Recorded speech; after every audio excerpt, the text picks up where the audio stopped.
doing this auto racing thing for a long time. How long have you been racing? I've been racing cars since 1990, but I've been racing motorcycles and snowmobiles since I was 15, so a long time. What makes you come back year after year? Well, this year, coming back here, number one, it went back to dirt, and when it went asphalt, we didn't want nothing to do with it. And I actually was set up to have a ride here in another car, and that deal fell through, so I still had this car sitting there, so I decided to finish putting it together and come down and have fun for a while. How much of a scramble was that, expecting to be in a different car and then all of a sudden have to put your own stuff back together? It was quite a scramble because I didn't realize I wasn't going to be in the car until Wednesday before Friday opening night, and this car was actually buried under garage junk until Thursday at 6 o'clock. So I dug it out of the garage Thursday, 6 o'clock, got it ready. It was kind of haphazard. It wasn't really ready, but we were going to be ready to come down here at least to take the green flag on Friday. So it was about a 24-hour deal before I knew I wasn't going to be driving another car. We see you on the road quite a bit, track to track. What is it that you enjoy about traveling around? Oh, I like the end of the year stuff. I love Hoard-In and Rolling Wheels. My favorite track is Rolling Wheels, and you know, the atmosphere. I love that, and those guys have done a good job with that track, and John with the Hoard-In has done a great job. I just love racing with those guys. It's all fun with those guys. It's our vacation.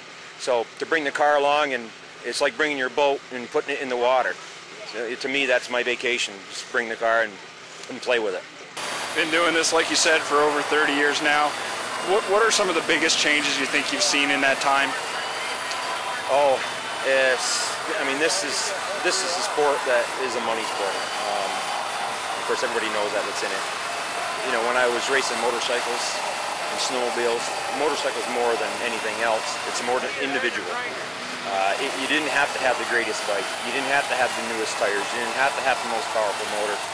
You had to have drive, you had to have heart, you had to have stamina, you had to make the right moves, not make any mistakes, and outlast the guy for 2 hours. We used to race hare scrambles. So in this sport here, I think it's taken out the, when I first started, we used to build a lot of our own stuff, our motors and our chassis, and we'd tweak them and build our own, you know, cut off the cages and redo them the way we wanted them. Now everything is, you know, the technology has gone so far ahead, and there's a lot of smart guys putting these things together, building these cars.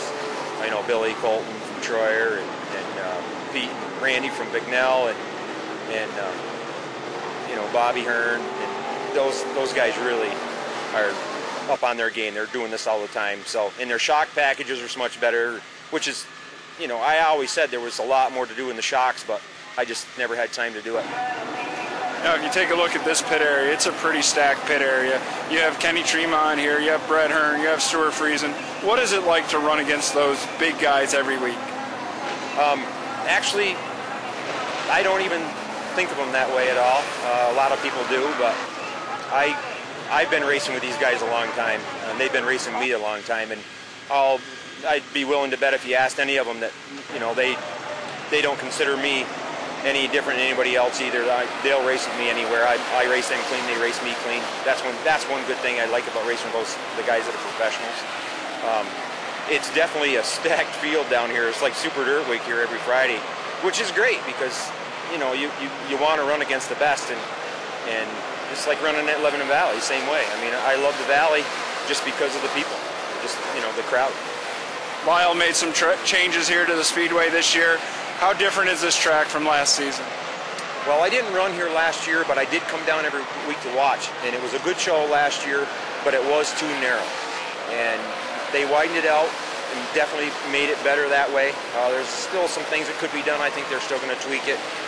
A lot of guys have trouble with implement tires on the infield. They seem to be smacking them, which is usually not a big deal if they just smack it and then they, you know, get going again, but you usually catch another car in it.